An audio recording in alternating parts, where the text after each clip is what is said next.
What's up, everybody? RBL Weekly, week 6 of the 2024 season. I'm Pat Barker, the Roast Battle League commissioner, joined as always by the host and creator of the Roast Battle, Brian Moses. Brian, how are you? You know, just dressed like the Unabomber, waiting on the comments. You guys clearly think I shop at Target, so... I knew the Target comment was going to hurt you. Yeah, because they were right. It was H&M, but that was good stuff, you guys. Dude, at some point they're going to catch on to the fact that I only have like one pair of jeans and 4 t-shirts, and they're going to get on me. So don't worry, it's cyclical. Like, it'll go back and forth. Let's hope. At least you're trying to do something. I'm not putting in any effort whatsoever. I'm exhausted. I haven't slept. That's why I'm wearing these glasses. Yeah. I'm excited about these battles, though. Yeah, you're excited to get this over with and go home and sleep. I mean, if I can. Yeah, for sure. Well, then let's not waste any of your time. Let's jump into this thing and let's see where we're at. This is when we have these episodes, I try to look at ahead of time, is there like a theme in the battles? And one thing that I'm excited to kind of see recurring today is a lot of new faces on this week's episode. This is going to be the first year where we're able to crown a Rookie of the Year. Wow. And we are seeing a lot of people this episode who would qualify for the Rookie of the Year. And the qualifications are either no battles last season, maximum of 1 battle. So these are a lot of people who are at maybe their first or second career RBL battle, and they put up some really good performances this week, so let's jump into it. And we'll start with number 7. It comes to us from Montreal for the second consecutive week. The expansion city from Canada jumps onto the board and gets a point. It's 2 new names. I believe it's their first battle for both of them, and I'm going to butcher the first one. This is Wasim El Munzer versus Jonathan Borello. Here it is. First, before I say anything, I just want to say Wasim only agreed to do this because he thought this was a pot roast. Wasim, you look like you got type 911 diabetes.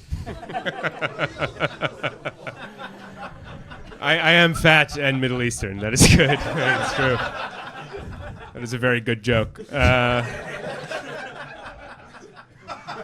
John is 100% Italian. Even though he looks like every anti-Semitic propaganda poster from the 1930s. He's not Jewish. Look at him.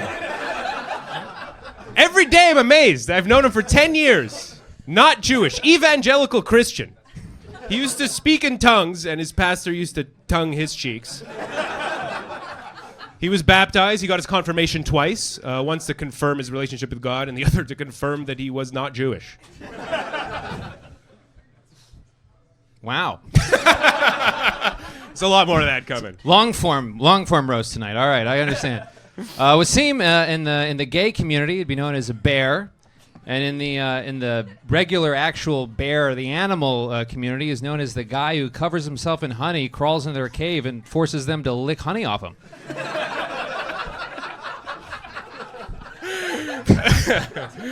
That fucking sounds fun, actually. I'm pretty down with that. I might do that after this, dude. I'll join you. John looks like the only incel with he/him pronouns in his bio.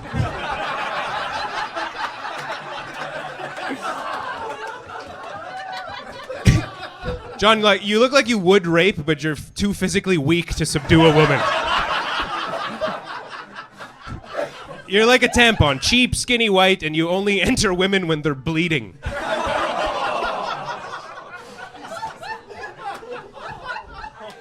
He won't roofie you, but he will raffy you. That's one thing for sure.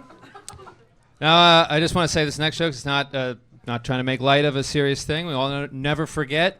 9/11 is a thing we never forget. We'll always remember 9/11. Most of us remember it as a very tragic and terrible tragedy. For Wasim, remembers it as the day he just couldn't stop jacking off. It's true. I was 13. The towers only made me harder. John's cock is kind of like one of the World Trade Center towers. The only thing that could make it blow up is 19 sweaty Muslim guys. That was a comeback. He looks like Stanley Tucci if he Tucci's kids. This is 100%. John's one of my best friends, by the way. I've known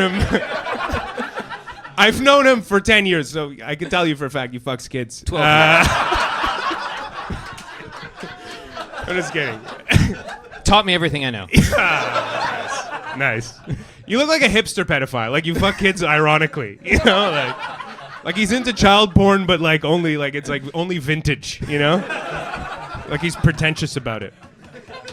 But this is 100% true. He actually got pulled over at the U.S.-Canada border because they suspected him of having child porn. This is true. You can confirm. Why? I mean, look at his face. But no, he doesn't. He doesn't watch child porn. Who needs a video when you have the real thing chained up at home? He fucks kids. All right. It's not pedophilia if you do it with air quotes when you're doing it. Just so you know. But Wasim really is one of my best friends. My best friend in the whole world, actually. Like I treat you like a brother. I think of you like a brother. Like, and I feel like people said we look alike when I have my full beard on. Like we look a little bit like each other. Like I look like Wasim if he knew how to read. And Wasim kind of looks like me if my bloated corpse was fished out of the lake after I've died from being stung by thousands of bees. We're like brothers. Yeah. I got stung by the bees after I was covered in honey in the bear den. John looks like David Cross your fingers he doesn't fuck your kids. Honestly, round of applause for John. He just filmed his first special. This is true. He filmed his first special. There's a video out there of him molesting a kid with Down syndrome. That's what he calls his first special. It's called Down to Clown. Last joke? Oh, all right. There's an essay here, but that's all right. Okay. Keep going. It's really not going to follow that, I guess. John is one of the funniest people I know, to be honest. You'd never know it from watching his stand-up, but... It's okay. We're friends. I love you, John. John does kind of have bad breath sometimes, though. I guess you don't only eat shit on stage. Off stage. All right. I'm a pedophile. He fucks kids. I fuck kids. He fucks kids. Right. John thinks he's too smart for the audience. He bombs and blames it on the crowd more than the Israeli army.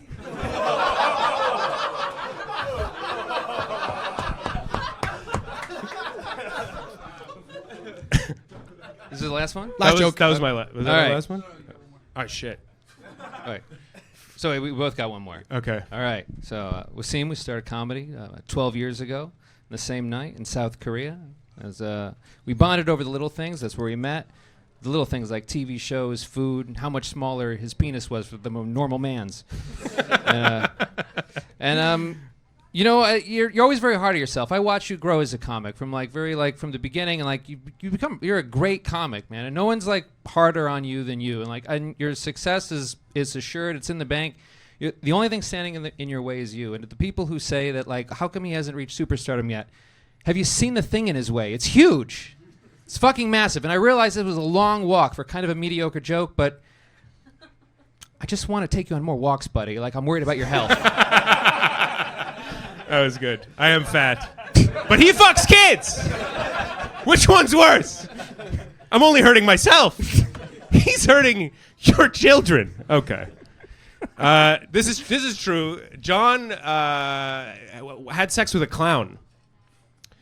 A lady who does clowning. Sort of. Yeah. Yeah, he sort of fucked her. He was like, I would fuck you, but you're an adult.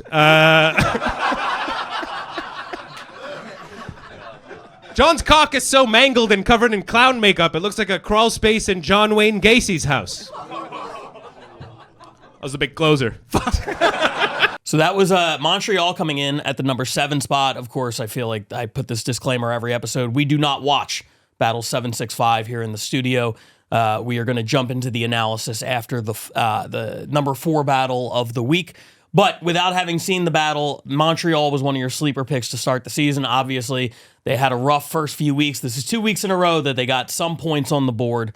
Gotta feel good. Your boys are trending up. We're chipping away. You got to chip away at this thing. You said it a couple weeks ago. It's just you got to put points on the board at least every week. Be consistent. And Montreal, 2 weeks in a row.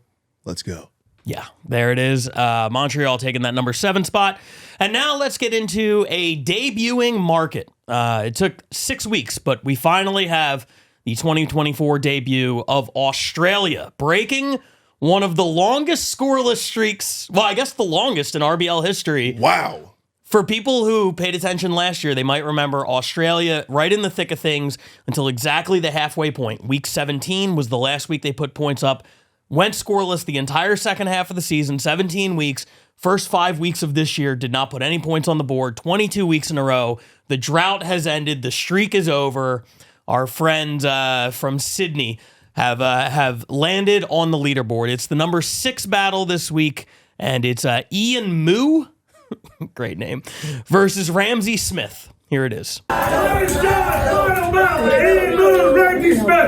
roll! Cool. Yeah, alright. Ramsey's shirt size has more X's than Taylor Swift. That's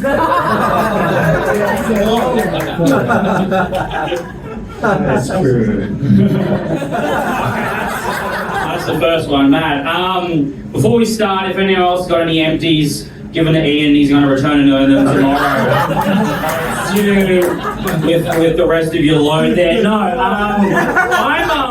I'm super excited to battle Ian. I reckon this is going to be fierce. He's funny. I'm okay. It's going to be a fierce. This will be the biggest battle since both our grandfathers fought in the jungles of Saigon. Yeah.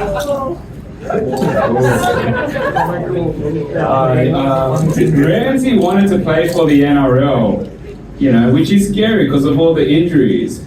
But the one injury he doesn't have to worry about is brain injury, because you're a dumb cunt.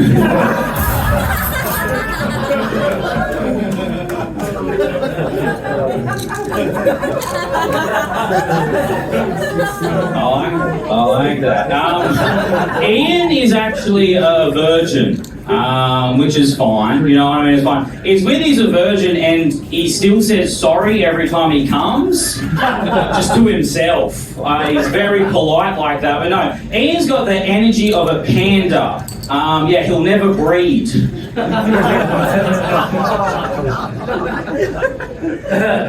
Yes, I do apologise, and he's always there to witness it. So. I like it. I like those frail hands on that wrinkly small I can only come when I see it. It's a symbiotic relationship we have. I'm surprised you know what the word small means.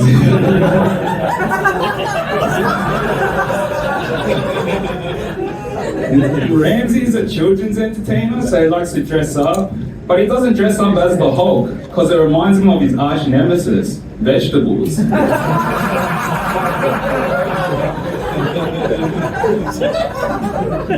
It's hard, looking at him, it's hard to tell, what type of Asian he is. He's very ambiguous. If I had to guess it based on the look, I'd say maybe a third Chinese, a 4 Vietnamese, maybe 2 7ths Korean, and just a sprinkle of Down syndrome on top. Yeah, but no, I look it up. Ian Moo, it's a Chinese last name. He's Chinese. It's weird that both of his parents had the one-child policy, and he's so into incest porn. You know, I don't think those two go together, because you got to have a sister to want to fuck it for the porn to work. Does that joke have an ending? That's the ending. That's the ending. No time for that. Yeah, Ramsey is a failed actor, right? His biggest roles is under his titties.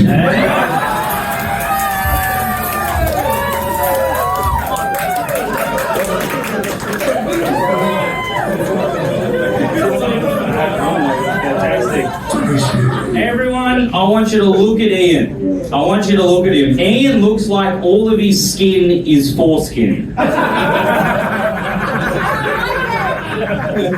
She likes it. I'm going to be a virgin after tonight.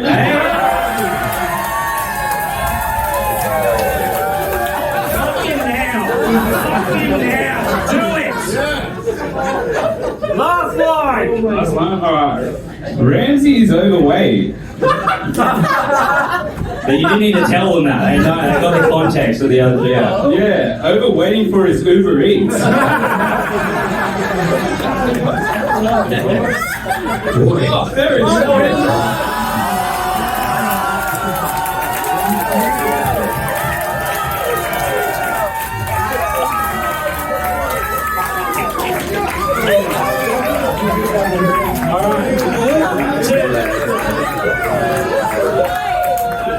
To confirm how much of a fat cunt I actually am, I saw these like backstage. Just these. I already took a couple before. I didn't know it was part of a bit, but I'm going to eat. Hold on.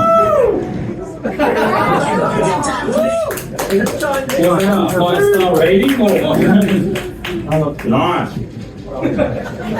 Also, Ramsey's good at talking with his mouth full. No way so. that's real. Hey, Ian, move back to where you came from.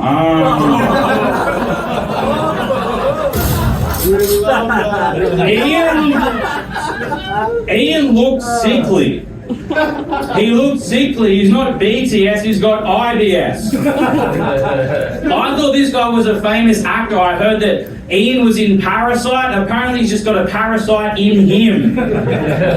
Ian's so small and frail, he's a straight A student. I'm jumping out a window. Hold on. I'm playing myself. So there it was, the number 6 battle of the week. Australia finally landing on the leaderboard. And by the way, as of this second, all of the international teams have now landed points. We still have a few domestic. Denver, still a long episode. Who knows? Maybe Denver or Atlanta is on here. But as of this second, they do not have any points. And internationally now, all 8 squads have scored. I love it. Aussie, Aussie, Aussie. I thought I'd never see you guys on the board. Yeah. The fact that you guys scored before Denver, that's insane. I don't believe it. Fosters. Australia feels like the dad who abandoned you and every now and then comes back like on your birthday and gives you a present and is like, we're gonna hang out next week, and then they're gone again. But you know. Yeah, exactly. It's Fosters. It's Australia for beer. But American for child abuse. Well done. So congrats to Australia. Welcome back. And spoiler alert, I already have battles for them for the next 2 weeks. They got ahead of it. They're like, here, take everything. Yeah. We don't want to have to email you more than once a month. Just take it all right now. Wow, I love it. Yeah, absolutely. Ian Moo. I see you, Australia. Ian Moo, Ramsey Smith.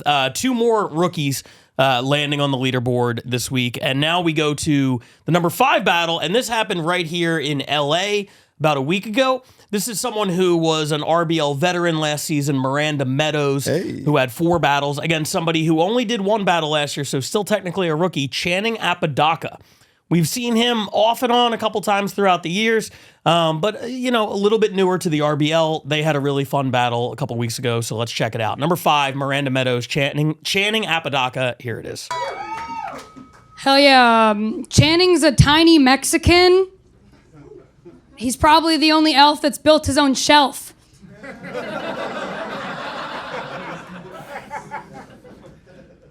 I am tiny, Miranda. Just like the list of people who actually think you're funny.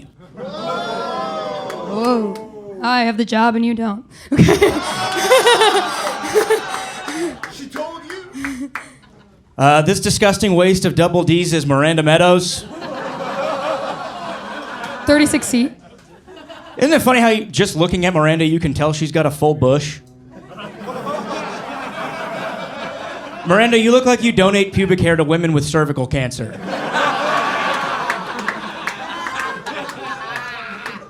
I'm going to Mexico on Thursday, just got waxed.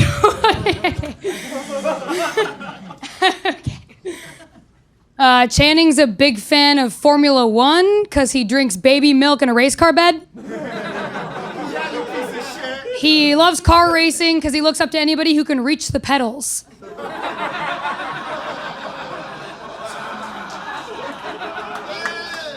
Thank you, JoJo Sea Urchin. Yeah. Let's see. Miranda is such a butch lesbian. The only time she eats pussy is when it's slathered in barbecue sauce. Yeah, she identifies as LGBTQT. Nice. That was a good one, Mackle Less. Channing has a podcast studio in his apartment, and I'm glad it's soundproof because I'm in the other room fucking his girlfriend.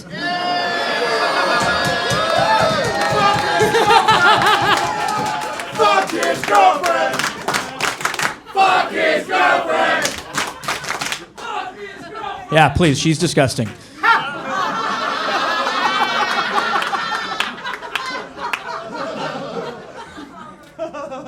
Miranda didn't actually turn gay until post-pandemic. Man, those vaccine side effects are fucking crazy. Who knew one of the side effects of Johnson & Johnson was that you no longer like Johnson? Boom! Hell yeah. Okay, medical joke, cool.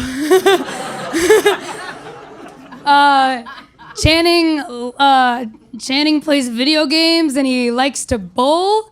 Wii Sports is perfect for him because he's a Wii man. He puts the Wii in wiener. Yeah, you piece of shit! Bum, bum, ba-dow.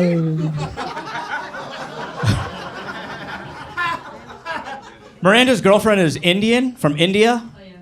Poor thing went from living on a floating trash heap to dating one.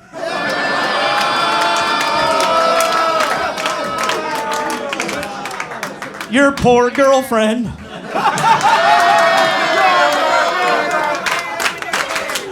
poor girlfriend! Hey, it makes sense because Miranda's pussy tastes like curry. Keep my girlfriend's name out your mouth!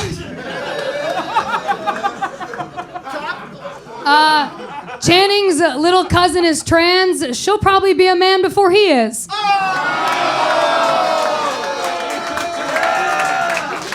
As of last week, she is. All right, this one's a little inside baseball, but Miranda hosts a show called Shenanigans where they torture open micers. They shock them, tase them, shoot them with paintball guns. None of which is more painful than listening to Miranda try to tell a joke. Miranda, if you really want to torture the LA comedy scene, never leave. My dick's bigger than yours. So LA picking up another 3 points, just kind of chipping away, 5 out of 6 weeks on the leaderboard, usually in that, 3 to 5 kind of range. You were there for that battle, so we didn't just rewatch it here. But do you have any memories of that battle? Anything about those two people in particular, Miranda, Channing? What do you think of those guys? Shout out Miranda. She runs Comic Wars over at the Improv here in Los Angeles once a month. So she's keeping the culture and the tradition going here in Los Angeles with starting kind of a new brand of roast battle. She battled over in Chicago recently against Forrest Wheeler. Picked up some points, I think. Were they on the board? No. That battle was not submitted, but we've seen it. We've seen it on. So I mean, it's hard to argue with anything Chicago submitted. They are on fire this season. On fire, yeah. Even the imported battlers. Yeah, absolutely. And I remember that battle distinctly because now my high desert buddy, Channing Apodaca, is slowly becoming one of my favorite battlers. He's really, really good. Yeah, he's really starting to pick it up. He's becoming more comfortable, I think, about talking shit about people. And I really appreciate that about him because I think he was a little more reserved, like, I'm just going to write things and just try to get by. And now I think he's got like an attitude. You know what? Two people who I feel like are trending in that kind of direction. That I think it was the same night. Lou Varham battled John Michael Bond. Oh yeah, and Lou had like a career performance and sort of had that coming out of his shell kind of moment. And now Channing and Lou are going to be battling on April 25th at Jam in the Van. We just booked that battle. April 25th at Jam in the Van. If you are in the LA area, come on down to Culver City. Check out that show. It'll have the last semifinal of the California Cup, the return of Greg Roquet. He'll be back in the ring battling. Keep rolling. And Channing Apodaca against Lou Varham. They both had very impressive performances a week ago, and now they're going to be going head-to-head on April 25th at Jam in the Van. Okay, now, it is time to actually watch some battles here in the studio. And although the theme for this episode, the overarching theme, is rookies. And this battle does feature one rookie. It also features a guy who has largely flown under the radar in the RBL, despite having tied with Shalaka Corrupt for the most wins in the world. Really? With this battle, Duffy Connors went to 16-3. He was a name that we saw a lot last year, but not a face that we saw a lot. Whereas all the Shalaka battles came in, made the podcast, we didn't see a whole lot of Duffy. But, got to give the guy his flowers. 16-3 is 16-3. That's a crazy record. It was nuts. Yeah, I remember seeing Duffy's name up there with, it was Helen or whoever. Yeah, and then Shalaka, obviously. It was Duffy was like neck and neck for a little bit. Yeah. And him and Shalaka actually ended with the exact same record, 15-3 last season. Wow. They both come out on the first event this year and post a win. We saw Shalaka's win last week. We're about to take a look at Duffy's win. This is maybe in terms of names, my favorite battle we've ever had. As our producer Def said beforehand, I was talking to him about it. He said, very British. This is Duffy versus Gerps. Wait, what? Duffy Connors and Gerps Chima. My God. Yeah. I don't know. Here it is. Please welcome to stage Gerps, Chima, and Duffy Connors!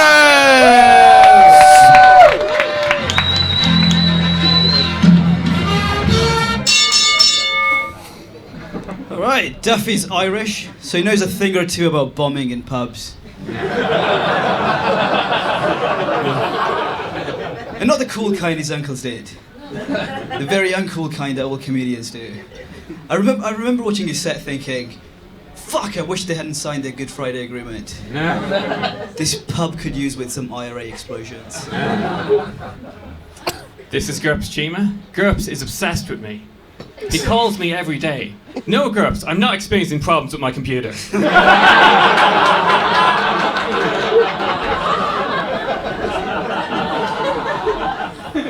Never know, tech support's handy. Duffy tells me he hasn't groomed in over 2 years. Say the prison system does work.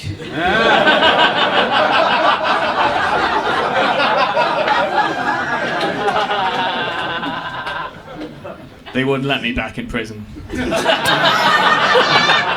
yeah,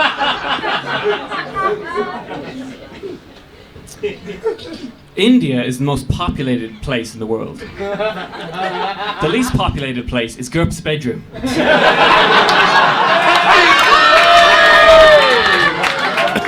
That's a good joke. Get pussy sometimes. The way it works in my culture is, if I want to get some pussy, I have to ask my mom. So, about last year, Duffy asked me to be his guarantor for a flat.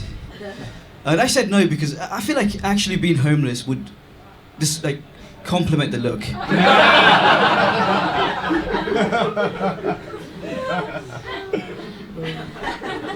I just wanted somewhere to live. Gerps may look like a boring Clark Kent, but when he takes off his glasses, he's also blind.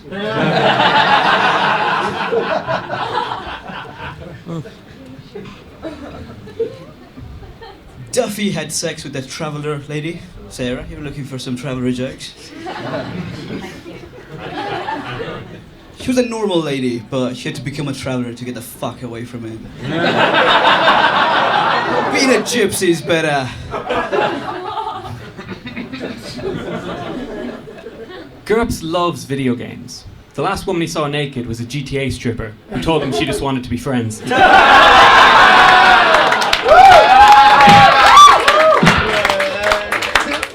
Bad friend-zoning experience. Digital. Duffy's dad died before he was born. This is gonna be funny. Somebody wooed. It's okay, he has like lots of siblings from different fathers. So, what happened was, when his dad found out that his mum was pregnant with him, he chose the easy way out by running into oncoming traffic. But don't worry, it's not because of you. It's because your mum's a slag.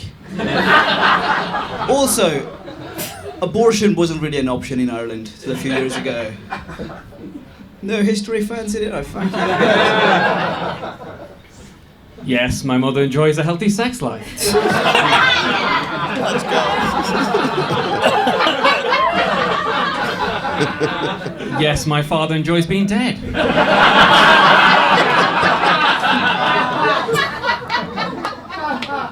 Thanks for that younger version of Captain Birdseye.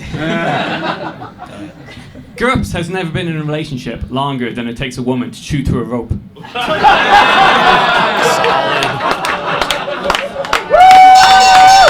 All right, so number 4 battle this week. London gets some points. We get to see Duffy Connors. We get to see the debut of the enigma that is Gerps Chima. Oh, Gerps Chima. Yeah.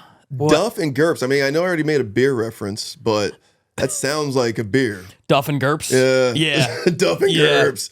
Get you some Duff and Gerps. That was a Duffy was consistent, and I know we had a comment last week where a guy was like, I've seen so many of these battles, since the verbal violence days. Yeah. There's just so many hack jokes now, and when you've seen as many battles as you have or we have, kind of a thing, you do become kind of I think Helen K put it best, a connoisseur. Mm-hmm.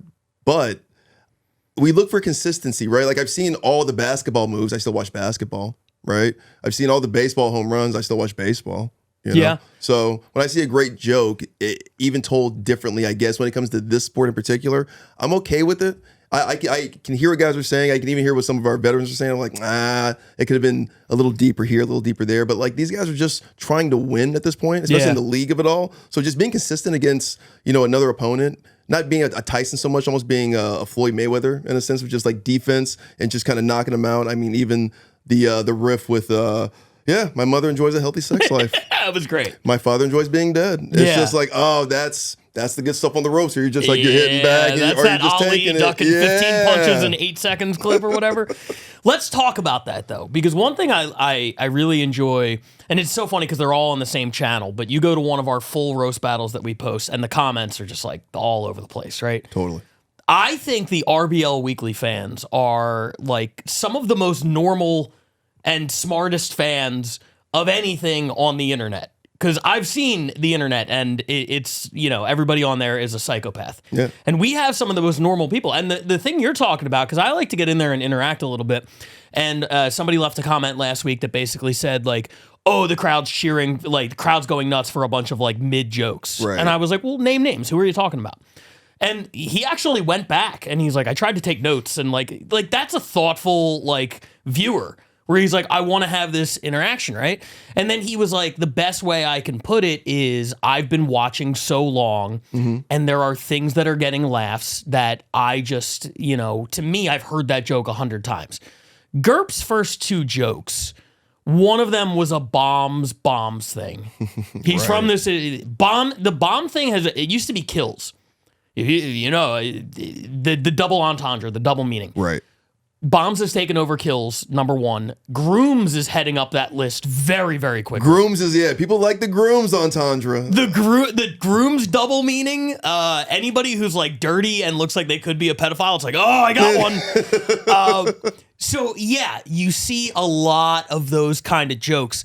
I thought Duffy put a few more like twists on them to make them feel fresh. Like when you say you've seen every dunk, you watch the dunk contest knowing that everybody's gone through the legs before, but you add a 360 and you go between the legs, it's a different dunk. You know what I mean? Duffy, I thought, had a few more unique twists on it, whereas Gerps was a little bit more by the book. And again, those are jokes that he's probably not aware of, but if you're somebody like that viewer who's like, I've been watching battles for 10 years, we have all heard the bombs thing and you the look like groom thing. the pedophile and the kid you're molesting. Right. Connor McSpadden, last time we were hanging out, was like, we need to make a list of like all of those that are almost off limits. And I'll tell you, it does when that was the first feedback I got from the ranking committee this week. Somebody hit me back and they're like, if I hear one more bombs joke, I'm gonna fucking jump out of a window. And like that can affect things. So you're still getting rewarded on RBL Weekly for doing something new. And I think that's the reason why, even though they're both 16-3, we've seen more Shalaka than Duffy. It's not a knock on Duffy so much, but Shalaka takes all those like different kind of angles and writes shit that we've never heard before. That's to me what separates the very, very good battlers from the great battlers. That being said, in that battle, I thought Duffy was clearly a couple steps ahead of Gerps and had the biggest pops. I really enjoyed his closing joke about never been in a relationship with a woman longer than it takes to chew through a rope. Yeah. I think that was really, really good. Because then I was just like, would that be like 2 weeks? Yeah, Yeah, I mean, it depends on the rope, I guess. Right, and the teeth. woman. Yeah, for sure. I've met women who could knock it out in 20 minutes. Oh my God. Chompers. But also his setup to his first joke, and it ended up being kind of like a tech support, whatever. But like the setup of Gerps is obsessed with me. Yes. Like sometimes you get me like right off the rip from the setup, and then the punchline is like it almost doesn't matter as much. Who's that? It's Simon Pegg. He's got like a Simon Pegg quality to him. Okay. Duffy Connors. I can see that. He's just like he's an everyman for the most part, right? Just kind of like, I guess. But then he's just got, there's a sinisterness about Duffy Connors and likability that you can see why he wins so much. Absolutely. Yeah. Well, him and Shalaka are in a race to become the first ever battler with 20 wins. They both have 16. The next closest person's at 11, so I don't think anybody's catching them. It's going to be one of those two. I feel like we're watching McGuire and Sosa in 98 going for the home run record. It's just like that. Yeah, I was going to say Chief Keef and Lil Durk, and King Louie, but I've been listening to too much drill rap lately. I don't know why. Yeah, anybody with Lil, I stopped at Wayne. Oh, did you? Yeah, I think so. I can't. Who's the last Lil I got into? Lil Baby? A little bit. Okay. A little bit. You see what I did there? That's why I'm hosting a fucking podcast, guys, because... Yeah, oh yeah, and any more redheaded people, no more carrot top, carrot bottom. Oh, that's a good one too. Yeah. We will make this list one day and actually get into it. But for now, let's get into the number 3 battle on the list this week, and this is a place that is on fire. They got a little bit of a late start, just like London, but they've been on every week since, and this is the second appearance of the season for both of these guys. Wow! In week 6, very strong starts to the season for last season's number 4 overall battler Ryan Cullen in Scotland. And a guy who had the number 1 battle in his first ever RBL battle a few weeks ago. He's back on the list, Kyle Samuel. It's Ryan Cullen, it's Kyle Samuel. It's number 3 this week, excuse me. Here it is. He's going to go first, typical man. All right, here we go. Let's roast! That's such a fucking stupid bit. I just wanted to start by just saying, Ryan, I'm a big fan of your work. I loved you in the film The Nightmare Before Christmas. Ryan doesn't look like Jack Skellington. Ryan looks like someone's photoshopped a nose onto Lord Voldemort. On stage, Ryan has the structural integrity of a house of cards, and off stage, Ryan has the sexual integrity of the lead actor in House of Cards.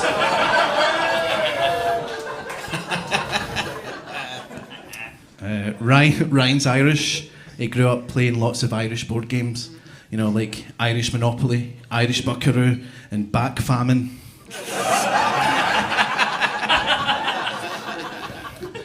To most people, the Irish potato famine is a tragedy, but to Ryan, it's a look.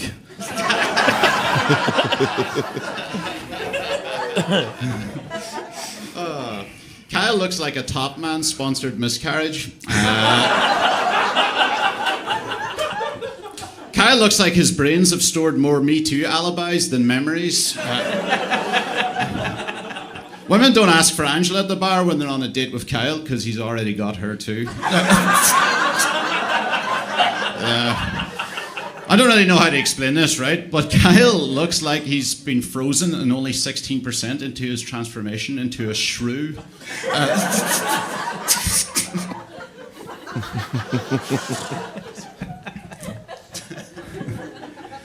If Ryan ever wears a trench coat, he looks like 2 Make-A-Wish kids sneaking into the cinema. Ryan once turned down sex with a porn star. I've never seen someone that afraid of being in a hole since the Chilean miners. Now, guys, I'm not saying that Ryan's head looks like a light bulb, but every picture where he's standing behind someone looks like they've just had a great idea. Ryan's had 3 girls that have all left, girlfriends that have all left the country. One said she was going to Japan. What sick things must she have had to have done that the restraining order distance requires a layover? Okay. Kyle looks like his specialist subject on Mastermind would be Wayne Lineker. Kyle Kyle Samuel has the body shape of a cartoon character that floats towards a scent of a freshly baked pie. Tattoos tell you a lot about a person, and Kyle's telling me that he knows at least one person with Parkinson's. Kyle seems to think he wants us to see tattoos on his neck when most of us actually just want to see rope burns.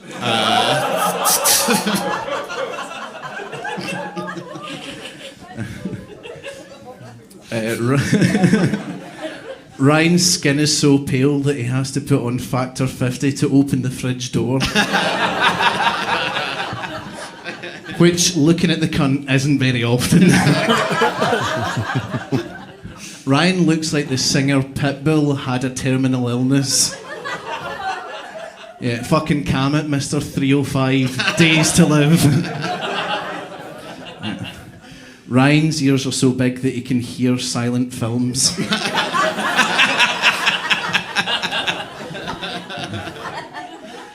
Because Ryan is Catholic, at age 12, he was shot by a 40-year-old man with an air rifle.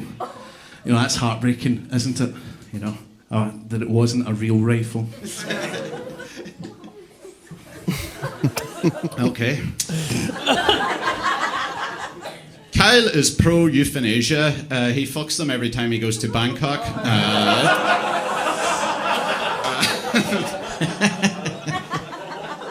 Kyle suffers from psoriasis. Sometimes his skin is redder and flakier than a freshly napalmed Vietnamese toddler. Christ.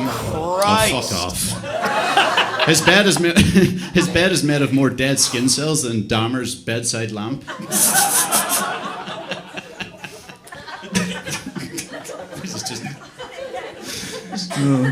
Ryan, if you're here, whose world domination plans are being thwarted by Austin Powers?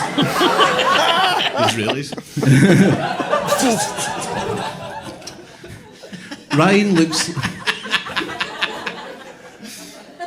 Ryan looks like Sinead O'Connor nowadays. Ryan looks like the kind of guy who would go into a bowling alley just to sniff the shoes.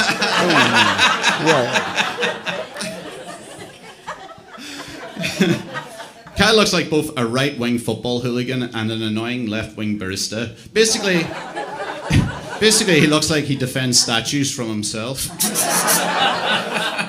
Kyle recently did one of those celebrity look-alike scanners, and with 3 different pictures he supplied, every single one came back with Bruce Lee. That is true. Well, first of all, Kyle, you're not supposed to do the eyes while you're doing it. Secondly, I'm surprised you didn't get Tyrone from EastEnders. But maybe it's Bruce Lee because when people look at you, they think your heart's going to probably explode in your chest. Or maybe it's because Bruce is Chinese and you're a walking red flag. I mean, this is the battle of ramen versus famine over here. Ryan looks like you've covered Gollum in sticky tape and thrown him through a Primark.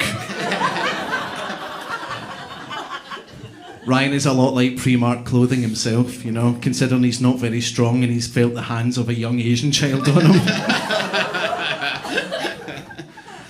Ryan looks like the kind of guy that when he sings along to rap songs, he only says the N-word. That's great. I love Mac Miller.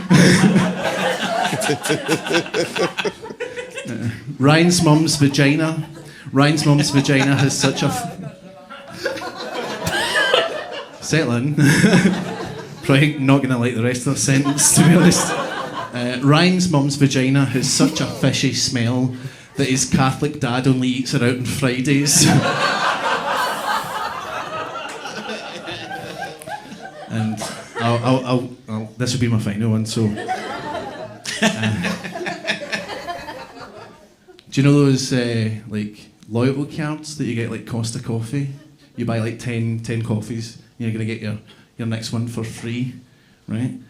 Ryan looks like he's about to get his next blast of chemotherapy for free.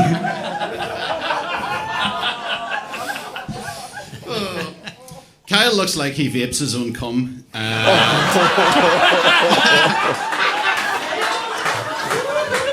Wow. all of Kyle's features are fighting for the middle of his head. I mean, how can you have 46 chromosomes and still look... Kyle has tiny lips, which he certainly didn't get from his mum. Fuck it. We called it there we go! All right, so marathon of a battle. Always. As always, from Scotland. The rookie Kyle Samuel, the veteran Ryan Cullen. What'd you think? First of all, who'd you have in that one? I had Kyle in that one, actually. I thought Ryan probably had the biggest pop with Vapes' own cum, but I thought Kyle might have been a little more consistent with maybe some of the jokes. I feel like Ryan kind of gave up on a couple of them. Yeah, it ended up going to an audience vote. Everybody was split. It went to an audience vote, and Ryan won a very close audience vote. Wow. In the battle of, what is that, Bluto, Gen Z Bluto versus Dallas Buyers Club Popeye. It's actually really good. There it is. For a guy who hasn't slept in 3 days, you nailed that one. I'm dying. Let's talk about Kyle real quick before we talk about Ryan. His second battle of the season. Both of them end up on RBL Weekly. 1-1 record now, but he's already put up 11 points for Scotland, who is leading the International West Division.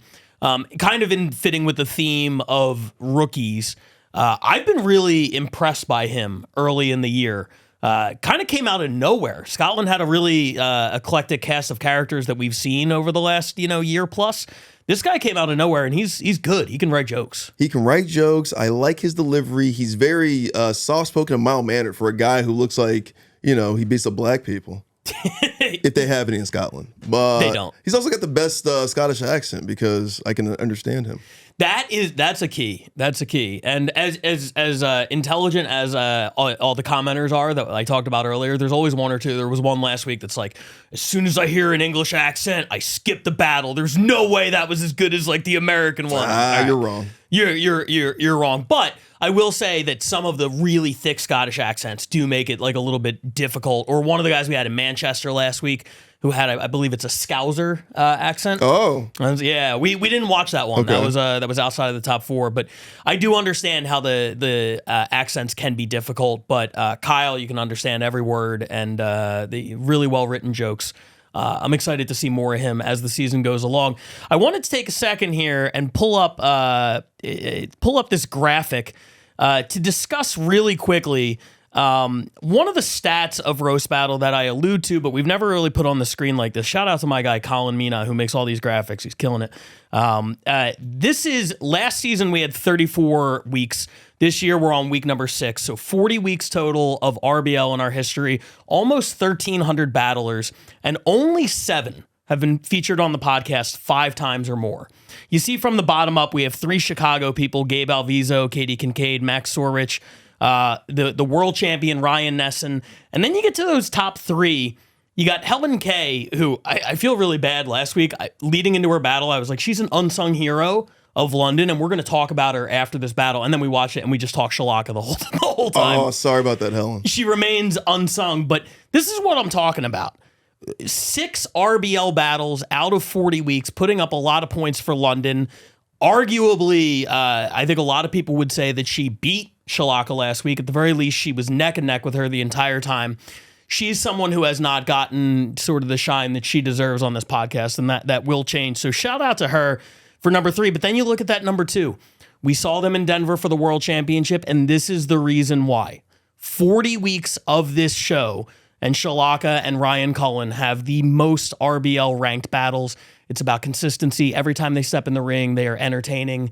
They're a lot of fun. And by the way, Ryan only has like 9 battles. I was going to say, it's like, yeah, he was like 4-2 last season or something, right? Yeah. In fact, in the regular season, he was 4-1, and this year he's 2-0.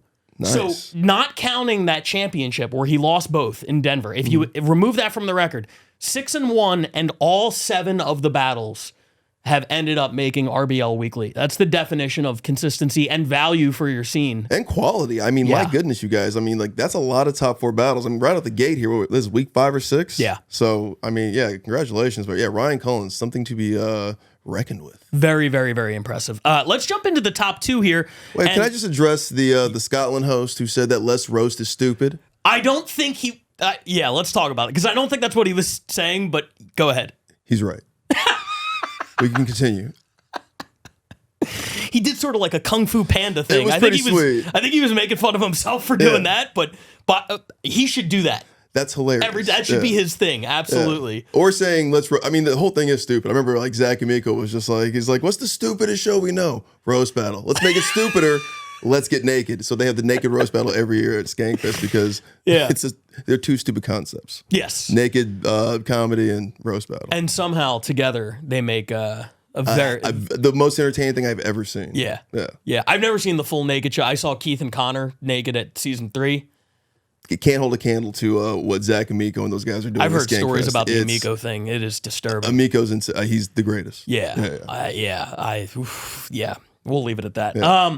Let's jump into the top 2 battles now, and this is where we really solidify the rookie concept of this episode. These are, in the top 2 battles, all rookies, all people we have never seen on this podcast before. This is the RBL Weekly debut for the following 4 people. I'm very, very excited about it. Number 2, of course, you can't complete the countdown without Chicago. Every single week, they're on here 6 weeks in a row. America, Scotland. Yeah, pretty much. Chicago and Scotland, I feel like we end up seeing a lot of. Those are top 4 most weeks. The consistency's always there, and Chicago just keeps running out new people. We talked about it with Max Surich and Fujiko. And then last week, Stephanie Robertson was like on for the first time. Now it's 2 guys that like... Usually I've heard of people because I'm tracking everybody's records. Even if we haven't seen them here, I've seen their names. These guys, I'm just like, who the fuck are these guys? Yeah, completely new. And then you watch the battle and you're like, what, is everybody good out there? Like, what is going on? It's very, very impressive. I'm excited to check this battle out again. This is Zach Albers versus John Hickok. Number 2 this week from Chicago. Here it is. 3, 2, 1, roast! Zach looks like he's here to sell me guns for the upcoming Civil War.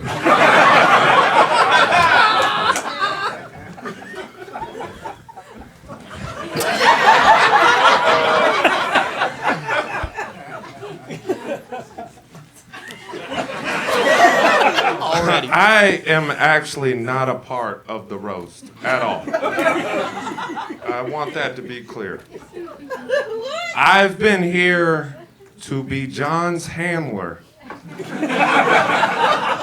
Just in case he sees Fujiko.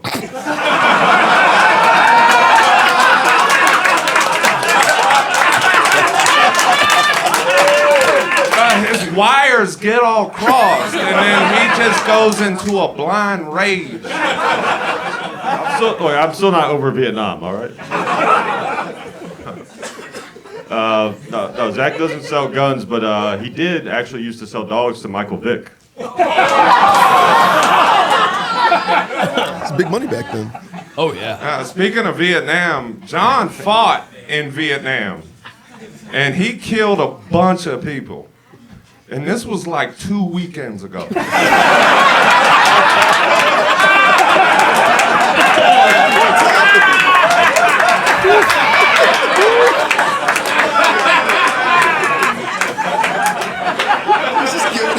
I love this guy. Amazing. Look, there's still more work to be done over there, all right?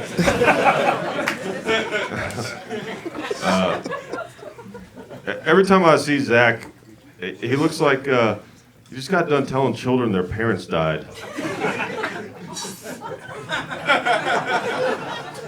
Didn't like that one. This is what I was doing in Vietnam. What is he?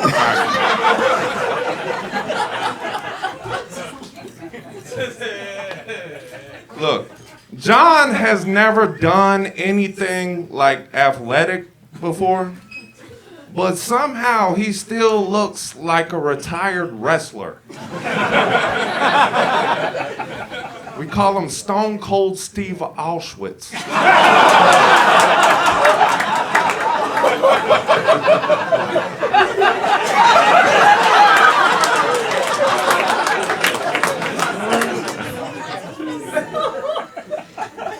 Nazis would have won if they had me, I'm pretty sure.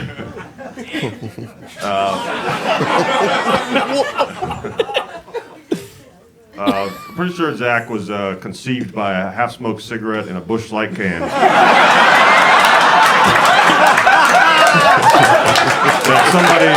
that somebody turned into a weed pipe.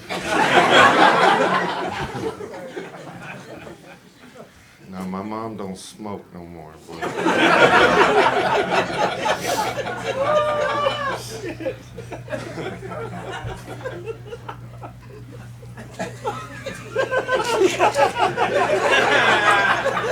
Nah, John is 6'8". He's big as fuck, man. He looks like he rides the bench for the Los Angeles Quakers.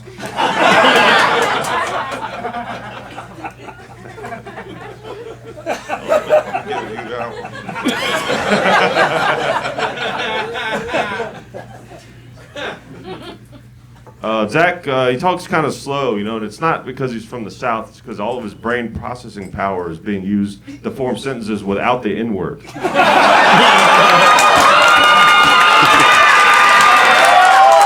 get it. It's hard natural.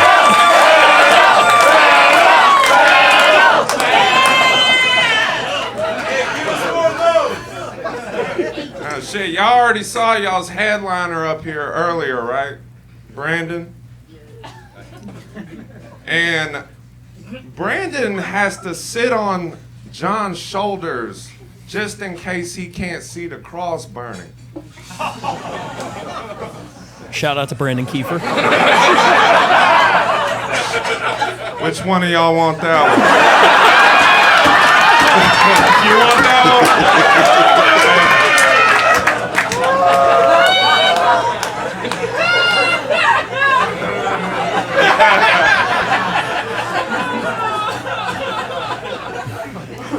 You guys might know this, but Zach is actually a pretty progressive comedian. He kind of breaks up gender stereotypes, you know? Like, for example, he works at a comedy club, but you're not as likely to find him on stage as you are back in the kitchen making sandwiches.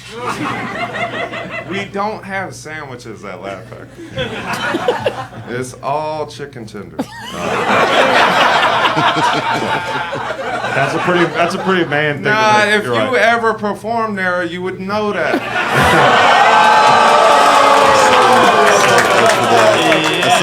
I've performed there many times, but I don't eat the food because I've been to comedy clubs before. Yeah. Oh no. Last one. All right, last one. All right. John is 6'8". He's been married before. He's now divorced. He has a child. And he's like so tall that he can see everything but his kid.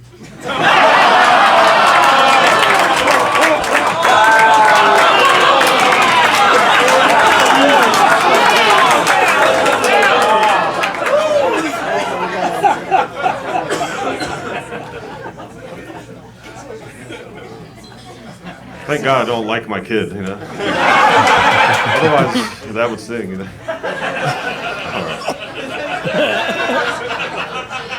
All right, last one. I heard that Zach got fired for sleeping on the job, but the way he talks, man, I think he just put other people to sleep. That was the last one? Yeah, I saved the worst for last, honestly. All right. One more? Or are you good? I mean, do we have time? Nah, fuck it. All right, give it up for that, everybody. Just straight up refused to do his last joke. Didn't have to. Slammed him on the last one. Yeah, that battle, kind of all over the place. A lot of really high highs, a lot of jokes that completely missed. Really funny, like banter in between. Two guys who are like character, type of. They're very entertaining characters, but also like clearly good joke writers. It was all over the place, but the end result is number 2 battle of the week. There were some really big pops in that one. You can tell that was John's first time or something like that. That felt like, I mean, maybe not his first roast battle, but it felt like I could see where he was getting hit. Yeah. You know what I mean? Like the comedy club thing took him out of his game a little bit. It was funny to say that the kid thing didn't hurt, but you can see the comedy club thing that hurt. And then the the Nazi joke was pretty great, where he was just like, the Nazis had me, they would have won. Like, it's a pretty bold statement for being just 6'8". That's a wild, but I think that's a thing, like, in battles, and that's one of the reasons I try to not do a lot of, like, just off the top, like, rebuttaling.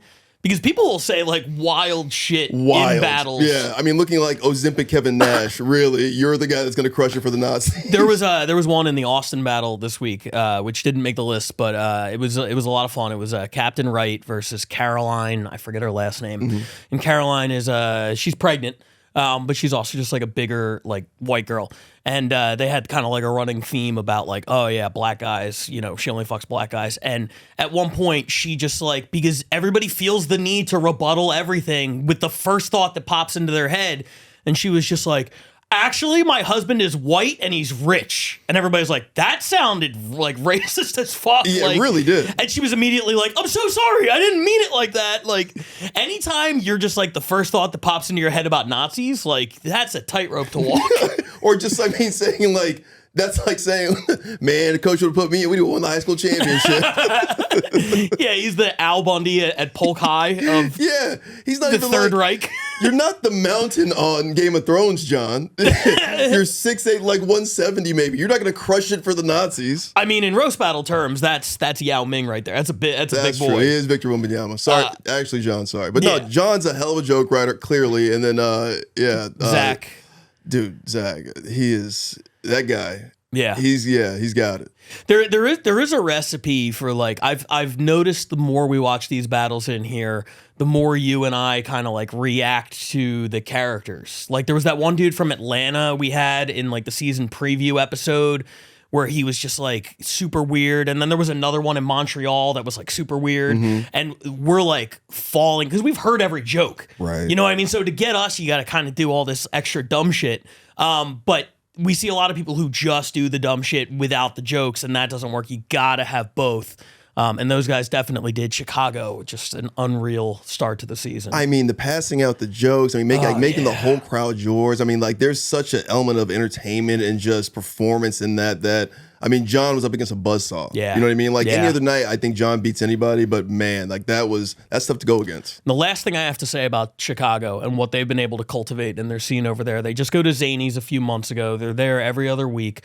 They have established such a fan base over there that Zach can offhandedly mention Fujiko in a joke. Now, she might have done the stand-up before the show. I don't know. Maybe.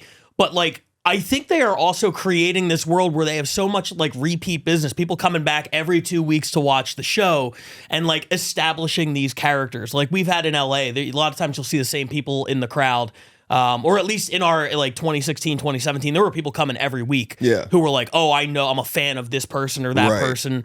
Like Mikey Zero. Shout out Mikey. Yeah, absolutely. Cool Kicks. Yeah, Cool Kicks. Yeah, we've had a few, like, diehards that have just been with the thing the whole time, and they know all the characters. And, like, the response that he got by mentioning Fujiko, I was like, oh, Chicago, they're building something, man. I mean, we were out there judging. I know I was out there one time, and you can definitely hear people in the audience in that long ass line that they had at the Lincoln Lodge. Yeah. So they were just talking about, oh, I remember that from last week. I remember that clip from last week. Oh, did you see this one? Yeah. Like, it's nerd shit. Yeah, for sure, and that's what we want. This entire thing is nerd shit. Please, yes, we love it. Be nerd out with us. That's all we're asking. And now we get to the number one battle. And look, we've seen a lot of Chicago. We've seen a lot of Scotland. We've seen a lot of Manchester. The first 5 weeks of the season, I feel like it's kind of like interchangeable, the same like 4 or 5 cities in these 4 spots. Not this week. We have somebody coming out. And I meant to do research on this, but I think this is the first ever number one battle for Toronto. Yes, it is. Like, what? Toronto's number one? Toronto comes out of nowhere this week. They send me this battle, and in the email, it's like, these are 2 of our newer people. So I'm like, okay, well, you know, I set my expectations appropriately. And then, man, did I just laugh the entire fucking time watching this battle. These are 2 people that I had never heard of before. They were not on my radar at all. And then they came in, and they had one hell of a battle. And it ends up, in the ranking committee, overall scoring the most points, getting the number one battle, let's jump right into it. This is Will Christensen versus Rush Kazi. Might have mispronounced that. My apologies. Let's check it out. Oh man, guys, Rush is so hot. Look at her, she's beautiful. Honestly, she's such a fox. That was my impression of a man looking at Rush in the year 2009. Rush's looks aren't just faded, they're blackout drunk. She went from being a total knockout to a total MILF. A mother I'd leave forever. Let's fucking go. Yeah. Oh my god, it's a good thing that homosexuality is legal in Canada, so Will can now safely go on stage and eat a bag of dicks on stage safely. Oh man. Okay, Will claims to be fucking a lot, but the only thing he's fucking is stupid. Will's actually hit on me before. It wasn't in 2009. This is very recent.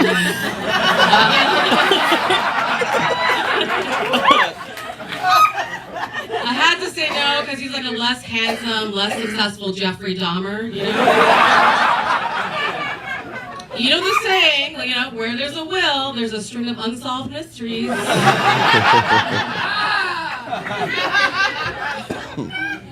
Rush looks like what happens if you feed a gremlin after midnight. Don't worry about getting her wet, though. Her pussy hasn't been able to do that for 10 years. Damn. He's just bad at it. Okay, like, Will grew up evangelical Christian, which makes sense because Will looks like a cult escaped him. Wow. It's a good joke. Yeah. Will dresses like he robbed a garage sale held by blind people. He looks like a grown-up extra from Stranger Things. That's basically it. I actually tried to think of a bunch of celebrity looks-like jokes for Rush, but there wasn't really a lot of celebrities that she looked like. And I think that's because her style of beauty is really unique in the fact that it's ugly. She does kind of have a bit of a Princess Jasmine look, but instead of riding around on carpets, I think we're just going to find her rolled up in one day. Let's go, man. Damn. He is not fucking around. This is Canada Jamard? Will was in Glee Club, which obviously just look at his stupid fucking face. He was also a big theater kid. Did you know that? Did you know that he was in Les Mis? He played a dirty French peasant and hasn't changed out of his costume since.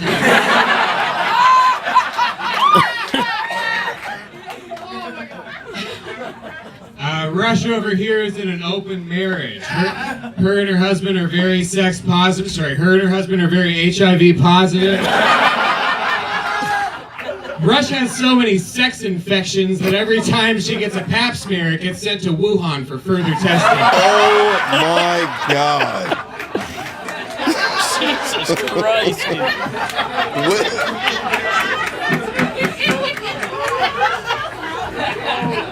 Will is incredibly anti-vax, obviously, just look at him. Will's girlfriend, his ex-girlfriend is also anti-vax, which is crazy to me because the vaccine's not the worst thing that was in you, you know? Like, Will was in you. She's right, I am a big conspiracy theorist, I believe in lizard people, but how could I not? There's one on stage with me right now.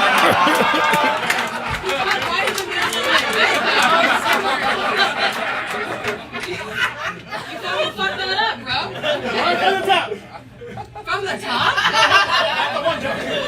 Okay. Alright, so back to Will's ex-girlfriend being anti-vax. I have to repeat the joke. No, you don't. All right. Don't do this. So it was just crazy to me because the vaccine's not going to be the worst thing that was in you because Will was in you, right? I mean, he was soft, but you definitely felt a little prick for just a second, you know? And I know that trucker convoy people usually are called terrorists, but the only people Will holds hostage and bombs in front of are his audiences, so. Rush's pussy sees more traffic than the DVP, which is really ironic because he could really use a gardener. Hot local And reference. just like the Don Valley, it's mostly full of homeless guys.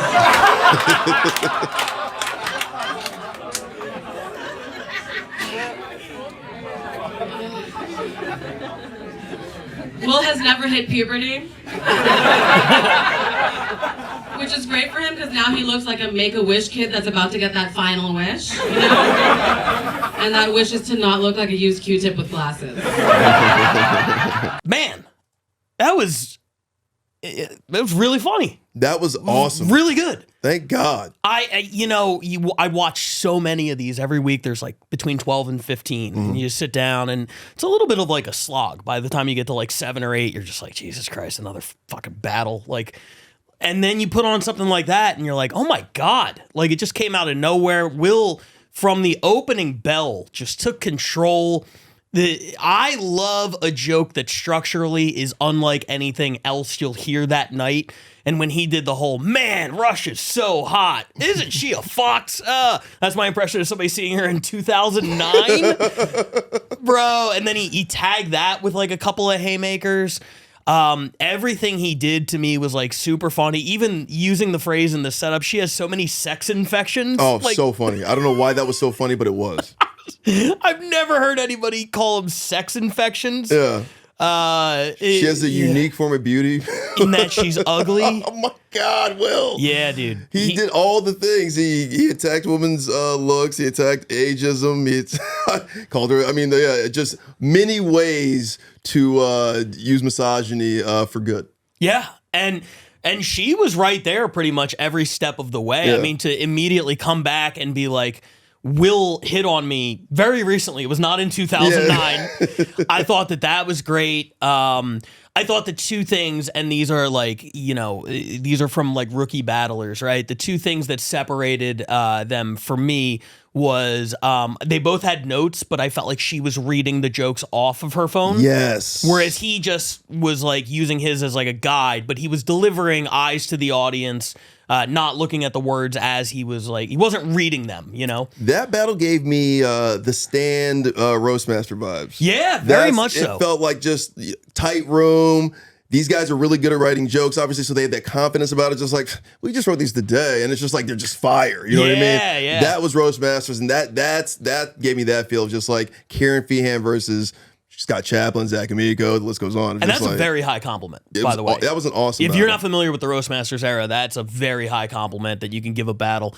I thought the only downfall at all was when Rush ran the joke back and repeated it. And I understand the tag doesn't make sense without the joke leading up to it, but and I know he stepped on it with like his rebuttal, but as a note to battlers, once that moment is gone, it's gone. You can't ever just like repeat the joke from the top. I've never seen that work. You can't repeat it. Yeah, it's not like hip hop. You can't chop and screw it. Yeah, no remix. Yeah. But I mean, other than that, it was pretty much a flawless battle. I thought both of them were like hitting on everything, and kind of exciting to see after Scotland, which does 1,000 jokes, and then Chicago's doing 7, and with the riffs, it's more like 12. Just a nice, tight little 5 jokes back and forth battle. Dude, just meat.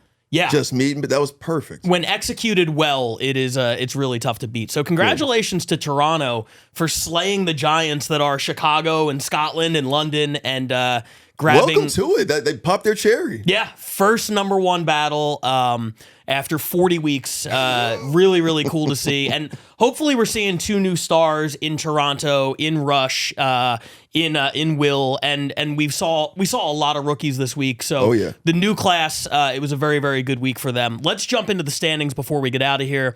We'll start on the American side of things. In the West, Los Angeles, the only city that picks up points. Shout out to Denver, by the way. I felt so bad. Denver ran an event the night that the submissions were due. They turned the battle around to get it in before midnight. Oh, wow. They sent it to a Google Drive, and the next day, like 14 hours later, it was still processing. And we just couldn't. They were so excited about it. Apparently, they had an amazing event in Denver. It featured one of our favorites in Jake Tepizza, the battle that they tried to submit. So it'll be on next week. We'll get that submission through. But technology was not their friend this week. But LA picks up a couple points, extends their lead even further. The American East, which 2 weeks ago was neck and neck, Chicago's pulling away on that thing. New York misses for the first time this season. You cannot afford to miss even 1 week when you're trying to catch Chicago. Yeah, that's the number one. That's the number one city in the league. Yeah, I mean that's the number one team in the league. To this point, yeah, yeah. it's pretty clear. They are. Wow, that's incredible, you guys. Yeah, Cleveland, Atlanta. I'll see you guys next season. New York, you might want to get on the board next week, buddy. Yeah, 6 weeks, 32 points. That's over 5 a week, which is just insane. That's the average? Consistency. Yeah, 5 a week. Yeah, guys. Wow, Chicago. Yeah, just wow, unbelievable. And I want to. I have this subconscious thing where it's like, dude, fuck them. Let's leave them off a week, but I can't. Everything's so good. I can't even subconsciously be like, nah, they didn't have it this commissioner week. just They admitted. always. I mean, what was that? I mean, wow. not saying I actually act on it, but you get these dark thoughts where you're like, what if we just ran next week where we lost Chicago and Scotland submission and we just did like Atlanta and Australia and all that kind of shit, right? Wow, guys, if you did, now you know. Now you just heard it. The conspiracies are true.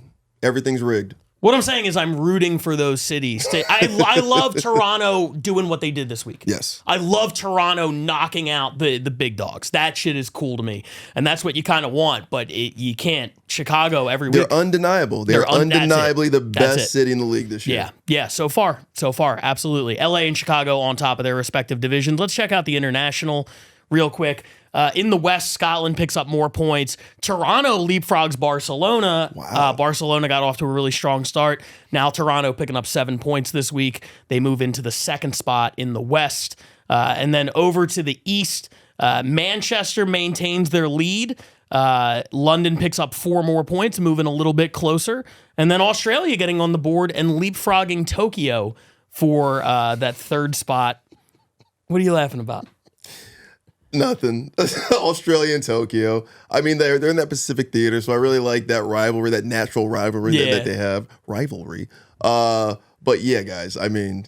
You know, I feel bad for Tokyo because Tokyo submitted the 2 weeks before this, and they had legitimately good battles, and they ran into 2 buzzsaws of a week. Like our last 3 episodes, I felt like everything was like fire. And then this week it was a little more wide open and like Tokyo was just out of submissions. They were running a show that night. So it's always a timing thing. By the way, shout out to Tokyo. This is very exciting. Jay Yamaki defended his Tokyo championship against Harry Metcalf. He will battle in May against Shalaka Kurup. I don't know if you saw that. Shalaka is going to Tokyo. I believe in the entire history of the RBL, we've only had 3 champion versus champion, city versus city battles like that. So we're going to get to see the 2 champs square off in Tokyo. Shalaka Kurup, Jay Yamaki. That one's going to be nuts. Love it. So excited for that. Tokyo. But in this case, Tokyo falls to the number 4 spot as Australia gets on the board with a couple of points. Manchester, London. Yep. London wasn't even on the board 2 weeks ago. Yep. Look at these. Oh, man, I love this. That's going to be a feud the entire season. That's going to be, Manchester, everything that they send is great. They missed the submission cutoff by like a day. Okay. It has to be within the last 30 days, and they sent a battle, and I'm on my shit, man. I'm like, that was 31 days ago. Whoa. How dare you? No extension. No. You can't start doing that. We've had people ask, like, come on, can't you just this one time? No. Oh, because it's a slippery slope to all of a sudden, you gotta like break their knees. Next or thing something. you know, you're taking battles from 2006. Yeah. It's like, come on, can't do that. But anyway, this is where we stand. Congratulations to Toronto for the number 1 battle this week and making a jump up those international West standings. We'll be back next week with more incredible battles. Anything to add? Let's roast. It is stupid. Yeah, it's dumb.